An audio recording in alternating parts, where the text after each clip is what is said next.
Sir मैं Shailesh Yadav ANI से।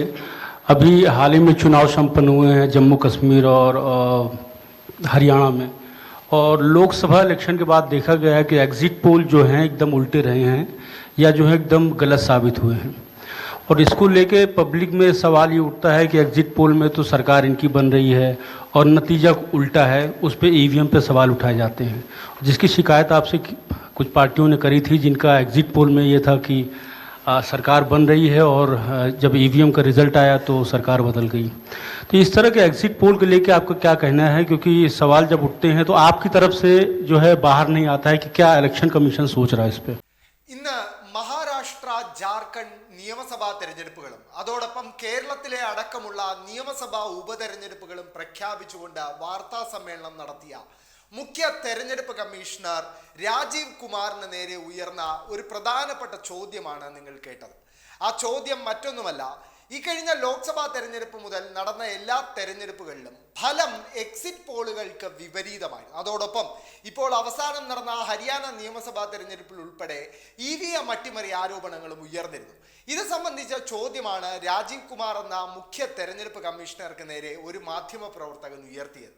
അതിന് മറുപടി പറഞ്ഞ മുഖ്യ തെരഞ്ഞെടുപ്പ് കമ്മീഷണർ രാജീവ് കുമാർ പറഞ്ഞത് എക്സിറ്റ് പോളുകൾ സത്യത്തെ വളച്ചൊടിക്കുന്നു എന്നാണ്. നമുക്ക് രാജീവ് കുമാർ ഈ ചോദ്യത്തിന് നൽകിയ മറുപടി ഒന്ന് മുഴുവൻ കേൾക്കാം. Exit polls.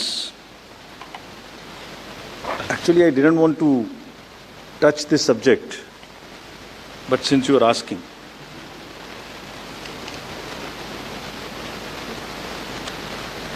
एग्जिट पोल्स के आने की वजह से, एग्जिट पोल्स के एक एक्सपेक्टेशन सेट करने की वजह से एक बहुत बड़ा,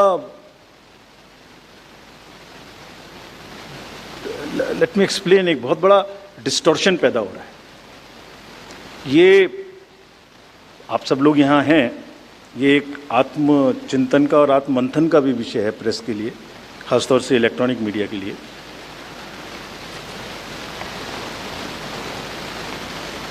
पिछले कुछ इलेक्शन से दो तीन चीज़ें एक साथ हो रही हैं, अगर हम उसको पूरे कैनवस को एक साथ देखें तो, और ये सबके लिए समझना जरूरी है. पहले एक एग्जिट पोल आता है जिसकी हम उसको गवर्न नहीं करते, जो एस्टेब्लिश्ड रिजीम है, स्टैट्यूटरी एंड जुडिशियल रिजीम, उसमें हम उसको गवर्न नहीं करते.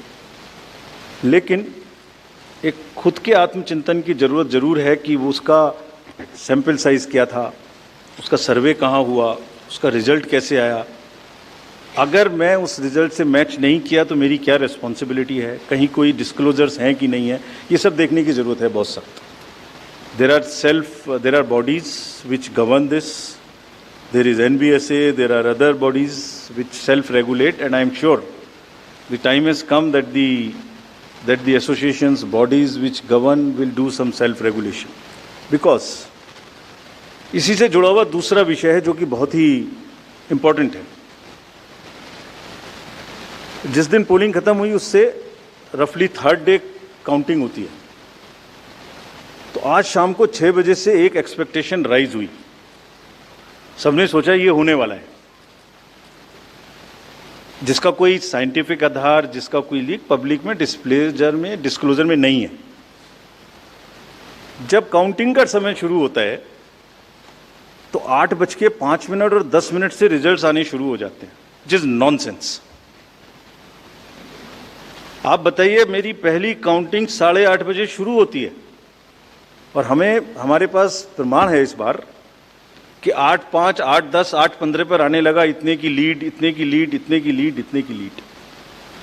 ऐसा तो नहीं है, I am just posing question, we are not gone into this, but ऐसा तो नहीं है कि एग्जिट पोल को जस्टिफाई करने के लिए वो शुरू में ट्रेंड्स आ गए कि हमने तो ऐसा कहा था, वैसे ही ट्रेंड हो रहा है, बाद में जो होगा वो होगा. और अचानक से पहला रिजल्ट एक राउंड का 8:30 बजे जब काउंटिंग शुरू हो रही है तो 9 बजने में 10 मिनट, 9 बजने में 5 मिनट से पहले 20 मिनट भी लगेंगे एक राउंड में, तो आ ही नहीं सकता.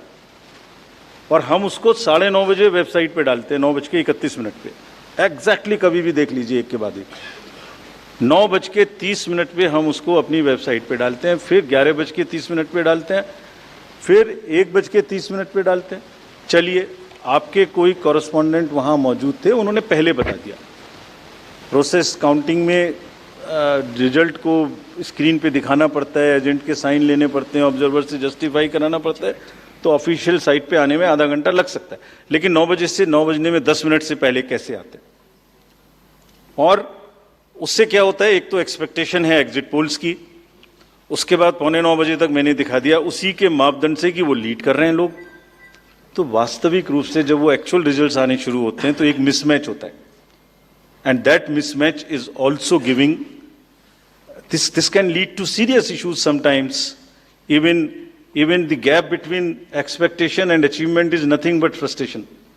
So ये एक विषय ऐसा है जिस पर हम तो नहीं, हमारे हाथ बंधे हुए हैं, लेकिन एक कुछ ना कुछ मंथन की, कुछ ना कुछ, एंड आई एम श्योर जब इस देश में, जब कंट्री में इस तरीके की जरूरत होती है तो एक सेल्फ करेक्शन हो जाता है। तो सभी रिस्पॉन्सिबल लोग इसका सेल्फ करेक्शन जरूर करेंगे, I am sure about it.